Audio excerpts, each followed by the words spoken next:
Mr. President, thank you for joining us. How are you?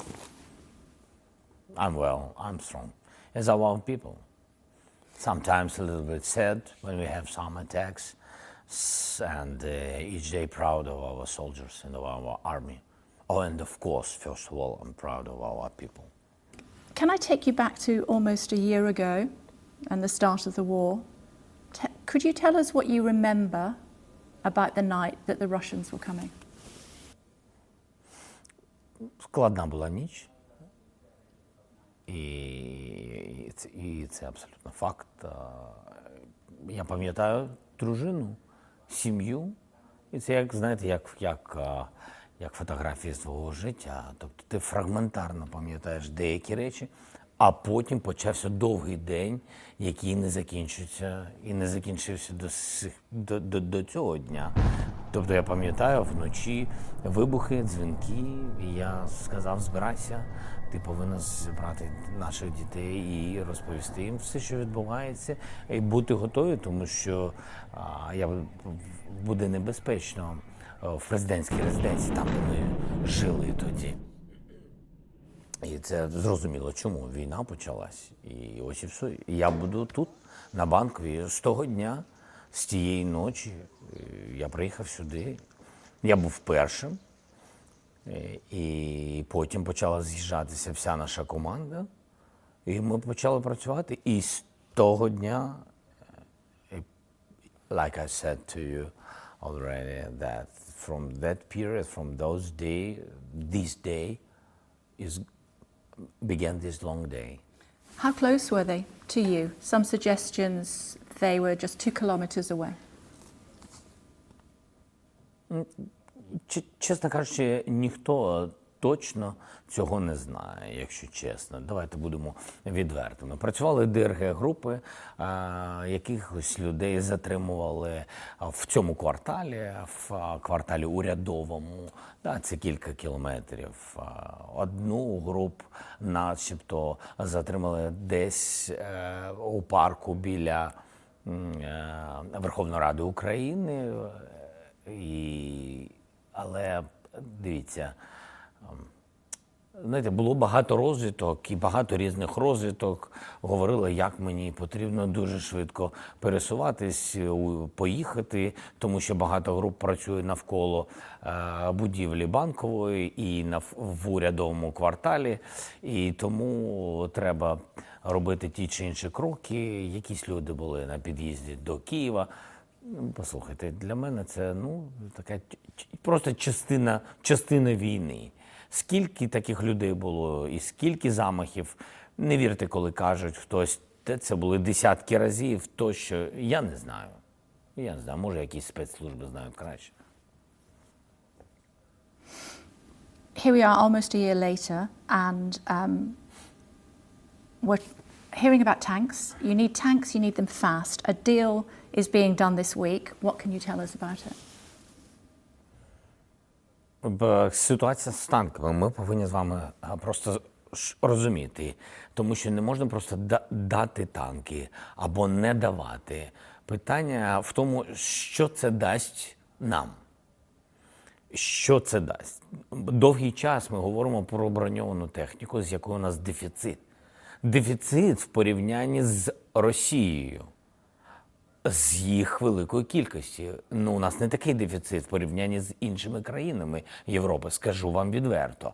Але в порівнянні з тисячами танків, які є у росіян, у нас набагато менше. Танки, БМП, БТР, бойові машини, багато всього потрібно. І тому нам це потрібно зараз і відповідна кількість. Немає сенсу сказати, щоб якась провідна держава сказала: ми даємо Україні танки, ми їх підтримуємо, ось вам 5 танків. Що нам з ними робити? Ми не можемо комплектувати наші війська. Ми не можемо відправляти на навчання заради 5 танків, тому що це танки іншої компанії, іншої держави. Як ми потім будемо ремонтувати ці 5 танків? Для цього потрібно ремонтний хаб, тобто facilities. Да? І тому це не підходить. Тому проти 1000 танків Росії, ви повинні зрозуміти, ми паралельно будуємо якусь кількість танків. Ми ремонтуємо свої танки. Я не готовий говорити про це дуже детально, тому що вони б'ють по нашим тим чи іншим логістичним центрам. Ви розумієте мене прекрасно. Тому нам потрібно зараз 300-500 танків. І ось чому я так до цього відношу.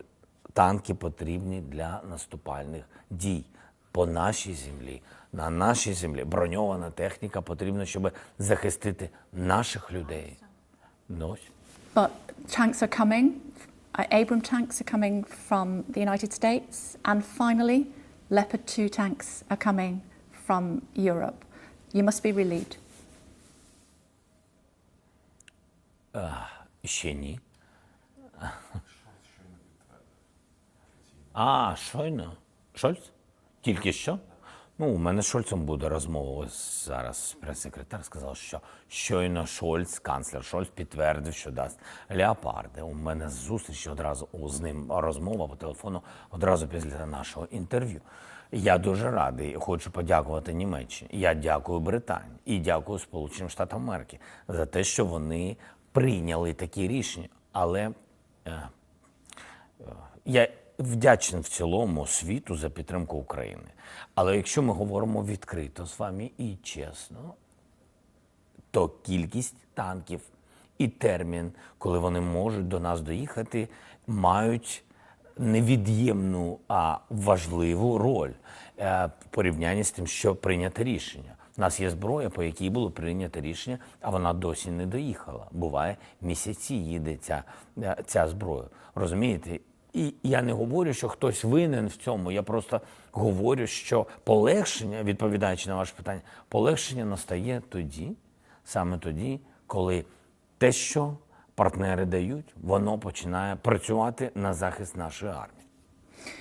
The tanks could be here from Europe soon, but the tanks from America may take until August. Is that too late? Too late. But I don't know really. I don't know real situation for now, for this minute, when they will be, when America will give us Abrams, and I don't know. I don't know really when from Europe will come tanks. For example, we had a decision with Macron, and I'm thankful for him. I think he opened the new page. Yes, when he made the decision to give us tanks. I don't remember, it was 2 weeks, 3 weeks ago, we had phone call and he accepted that is a decision. I was emotionally, I was very positive, but I'm not 2 weeks the president of Ukraine in war. Yes, so I understand what does it mean. It means that they will come. And still, we didn't get them, of course, because training missions and it's, that's why, who knows when the tanks, for example, Leopard 2, will be in Ukraine. Who knows it? Nobody knows. For today, of course, we'll know in some, days, in some weeks, but totally, that is a big problem. Do you understand Germany's reluctance up till now to let you have Leopard tanks? Я думаю, що Німеччина емоційно, незважаючи на те, що вона зробила багато кроків щодо зміни своєї політики по відношенню до України, а це значить, що вона змінила політику по відношенню до Росії або до Кремля в цілому. І вона почала з Air Defense системи, і я їм дуже вдячен. Це був прорив для нас. І багато різної іншої техніки. Але емоційно, мені здається, вони ще мають той чи інший зв'язок з Російською Федерацією, що німецькі танки, і це начебто наступальна зброя тощо. Хоча ми багато разів про це говорили, що ми маємо право наступати на нашій території. Абсолютне право. Ми не воюємо на території Росії, бо ми не зацікавлені. Ну просто у нас немає зацікавленості в цьому, тому що війна, де б це не було, це втрачання людей. Для мене люди номер один. Тому я не хочу воювати на території Росії. Я хочу, щоб швидше вони припинили війну і швидше вийшли з нашої території. Це точно, це остаточно. Якщо їх не буде на нашій території, війна закінчиться. Ось і все. Тому що люди важливі. Is it fair to say? І тому німці, I'm sorry, тому німці вагаються, що це наступальна зброя. Вагатись не треба, не потрібно, і не потрібно цього боятися. Але тут є ще раз той нюанс. Якщо ти вирішив надати вже нам танки, я тобі вдячен. Ми всіх працювали над тим, щоб німці погодились. І нехай просто сприймуть словами і дуже по-чесному. 5, 8, 10 танків, вони не вирішують питання на полі бою. Тому що це не політика, і ще раз, це про конкретні результати на полі бою. Would it be fair to say, Mr. President, that emotion from Germany has cost lives in Ukraine? This war, and who takes our lives, especially Russians, it's not Germany. This war, it's not about Germany, not about France, not about Britain, not about everybody, not about USA, all these Russians narratives that this war, that means that USA fighting on the territory of Ukraine with Russia, or NATO is fighting. That is their narratives. It's not mine because it's not truth. I have no narratives because I think that this more short way to the people, to society, just to speak very, very honestly and pragmatic. And so I'm very honest and pragmatic with Germany. I'm really thankful for decision, but if it's about some tanks, don't give us. That's true. But emotionally, it's not correct that they take the lives of our, no. The opposite thing, I don't know if it's right in English, I'm very sorry, and that's why, so I think that they support Ukrainians. So many people of our, it's a pity because of this war, a lot of our refugees are now in Germany, and they help them, so that is important. Mr. President, there's talk of a Russian surge coming soon. When do you think that might be, and how prepared are you? Ми бачимо 6 днів вже посилення як на півдні нашої держави, Запорізький регіон, так само і на сході нашої держави. Ми це бачимо. Ми це бачимо і на Лиманському напрямку, ми це бачимо на лінії Харківської області і Луганській, і ми це бачимо в Бахмуті вже давно, і там ми бачимо Вугледарський напрямок. Тобто, дивіться, ми бачимо кілька днів накопичення і більш потужні удари і наступи. Вони накопичують, вони продовжують це робити. Може бути кілька хвиль, і це правда, наступальних дій, залежить від міцності нашої, залежить від того, наскільки ми спроможні стримувати такі речі. І ви повинні розуміти, як це відбувається. Ми ж не просто стримуємо. Вони йдуть, наприклад, на Сході, вони втрачають велику кількість людей. Ну, просто неосяжно. Їм все одно. Ну, тобто вони не рахують людей. Факт. Ми рахуємо їх людей. І то у нас немає прям точних цифр, скільки їх загинуло більше. Але тих, кого ми реально бачимо і рахуємо, ми вже бачимо, і там тисячі людей. І вони їх просто кидають і кидають, кидають і кидають. Ось що ми бачимо. Тому наступ у них спроможний з будь-якого напрямку, це правда. Просто в деяких напрямках вони будуть використовувати більше людей. Як результат, буде більше трупів. I was very privileged to meet your wife recently when she came to London, and when we were talking, there was an air raid siren next to your son's school. She was obviously very anxious. When that happens, she's a mother, she's not the wife of the president, and you're a father, not just the president leading your country in war.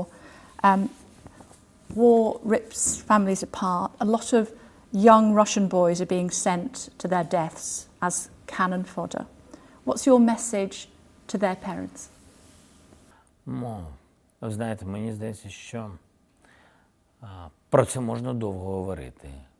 І я дуже намагаюся, дуже часто в своїх зверненнях вечірніх, знаючи картину, що, наприклад, 500 людей ворога сьогодні було вбито. І це молоді люди. І я дуже намагаюся часто давати сигнали, і вони були абсолютно різні. Спочатку я дійсно не розумів, я звертався до батьків, я розмовляв з ними російською мовою. Я їм говорив, не відправляйте своїх дітей, я вам говорю як батько. Невже вам не жалко? Невже вам не жаль? Ви ж воюєте не на своїй землі, ви воюєте не за своє, не за свої домівки. За що ви воюєте? Ви просто воюєте на нашій території, і люди вас не зустрічають. Подивіться, з квітами. Все це брехня, вас ніхто тут не чекає. Люди вас зустрічають зі зброєю. Як можна відпустити дитину, розуміючи, що вона загине, забираючи чуже? Тобто ви, відпускаючи свою дитину, ви вже робите з неї злодія. І це злодійство. І це вбивство. Це не захист, не самозахист. Це вбивство. Спеціально направлене вбивство. І за це все прийдеться відповідати. І якщо будуть в полоні, одна відповідальність, або буде відповідальність перед Богом в будь-якому випадку. Але вони залишаються молодими на цій землі через амбіції президента Путіна. Однієї людини. I do want to ask you a little bit more about your family. Yeah. I also want to ask you about your relationship with Boris Johnson. But before that, may I ask you about peace talks, Mr. President? Under what circumstances would you consider peace negotiations? Ви знаєте, і на сьогодні мирних переговорів з Росією немає, тому що ви, напевно, правильно зараз сформулювали мирні переговори з Росією, тому що ми не розуміємо, хто це, з ким вести перемовини, про що перемовини, які перемовини. Вони на сьогодні злодії, які прийшли і вбивали, гвалтували, ось що вони робили. Вони не хочуть ніяких розмов, і це було до початку вторгнення. Президент Путін вирішив це. Я впевнений в цьому, що Україна – це перший крок на його шляху. Я впевнений, що він займається саме великою війною. І те, що весь світ сьогодні допомагає Україні, а він думає не про це. Він думає, зараз не виходить в Україні, але ми почекаємо, світ не буде об'єднаний, всі втомляться, а я піду далі. Але після України будуть далі, будуть інші держави, якщо ми не зможемо стримати. Я вважаю, що ми зможемо, нам допоможуть, і ми їх переможемо. Я вважаю, що він в іншому інформаційному полі живе і не зовсім розуміє, що відбувається у нас на полі бою. Ось що я вважаю відбувається. Тому і роки до цього він не хотів ніяких перемовин. Він просто, вибачте, морочив голову, як це сказати. Йому вони не потрібні, бо він не хоче миру. Він може затягувати процеси. Вони робили меседжі щодо перемовин тільки в ті часи, і у нас в цьому є доказ, коли їм потрібно було на полі бою перегруповання, коли вони несли великі втрати і говорили, ми хочемо миру. Це брехня. Ми бачили, як вони говорили, хочемо миру. І в ніч в цього сигналу, і в ніч вони робили атаки ракетами. І це докази. І вони всі є, і все це зафіксовано. Тобто у нього немає цілі. Якщо у російської сторони немає цілі, то для чого говорити, в принципі, про будь-який діалог? І друге, це у нього немає цілі. Ми будемо вірити, що коли Росія відійде на свою територію, вони визнають свої великі помилки, і це будуть інші люди при владі Російської Федерації. Ми сусіди. І тоді нам прийдеться розбиратися з цією ситуацією. Тоді, напевно, це буде можливо. If you can't sleep at night and are alone with your thoughts, do you ever wonder what might happen if you were in a room alone with President Putin? Would that help at all to resolve this war?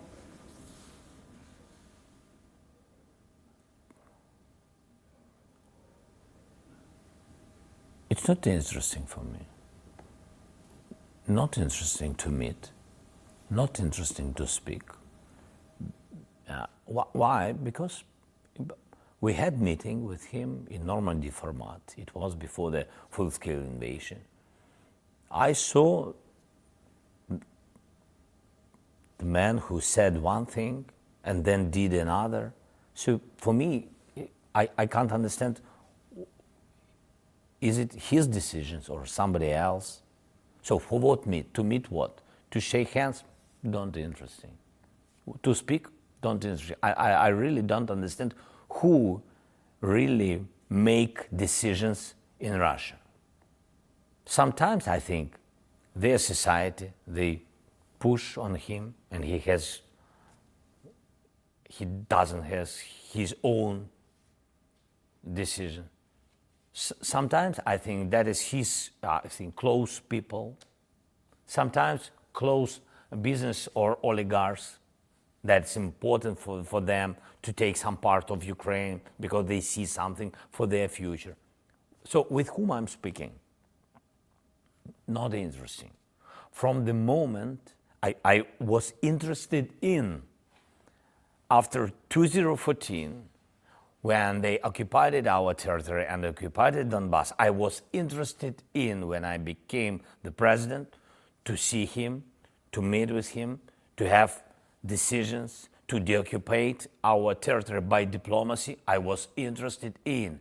I met with him, and after that I made, tens, 100 phone calls to different leaders, like I did this time. But only the difference that I previously I made the phone calls and said that it was before full-scale invasion. I said the dangerous situation. He doesn't want to speak. I can't understand. Please make some meetings. Let's make diplomacy steps. Nobody. I made calls to Moscow, and I couldn't understand why they don't speak. Is it too late now? Too late? Not interesting. Who is he now? After full-scale invasion, for me, he's nobody. Nobody. No decisions with him. Not interesting. Somebody who is a somebody to you is Boris Johnson. Would you like to see him have an official public role as a UK envoy to Ukraine? Embassy. He will be ambassador from Britain in Ukraine.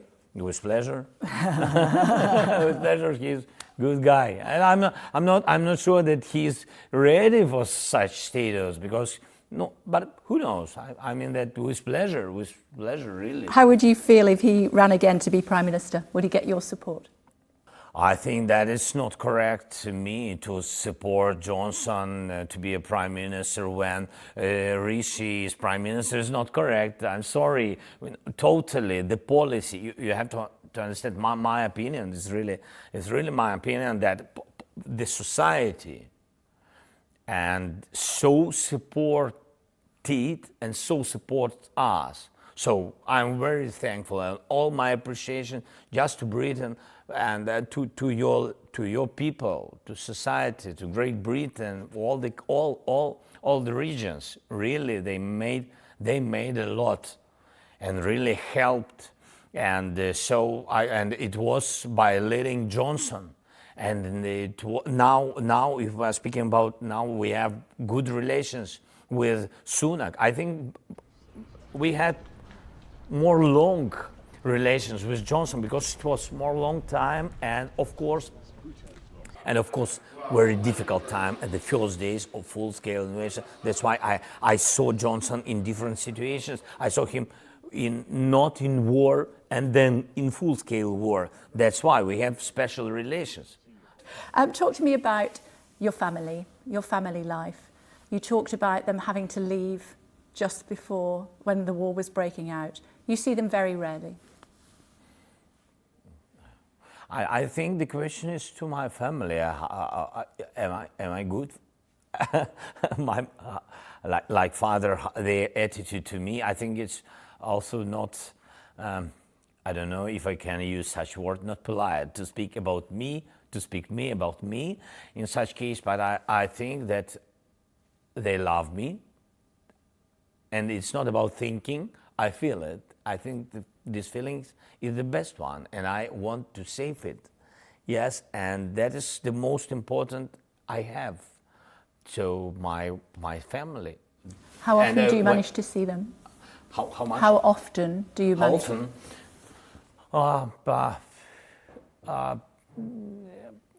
Often my wife than my children. It's a pity that I can see my children, once per. Now it's oftener than from the very beginning. Last 2-3 months we have once per 10 days. I can see my children 2 weeks. I see, have some food, have some talks, and I can see my daughter because she's a student from this year, and that's why I often see her than my son. He's a small guy. He's just young. He's just young. He's 10 years. Yeah. What do you some talk days. about? Oh, I think I'm listening. He's talking. He's so good. He's so sweet, and he's 10 years, but he's thinking like a tragedy for all our families. I mean that through Ukraine, because all our children, adults, and all of them, they speak about war. They speak about when we will win. They know it exactly. It's better than they know, better than me, I think. When you will win the war? Yes, they will win tomorrow, and it's about our children. And they know everything, about what's going on. We need tanks. What the chancellor, he's waiting. We have to push. We don't have F-16. We have to push them. So it's very interesting. I mean that, but it's interesting. And from one side, from another side, like I said to you, it's tragedy that they speak about it, not about children's, not about their games between each other, not about soccer. Yes, no dialogues about soccer. So that is the difference. But we will change this situation, I think. Soon. Can I ask you about your previous life when you were an actor and a comedian? Вчера пошли с другом на дискотечку. О, там видели прекрасно. Now you're a wartime leader. How do you bring that sense of humour that you undoubtedly have to your colleagues in order to keep up their spirits? I never lost my sense of humor. I think when people lose it, they lose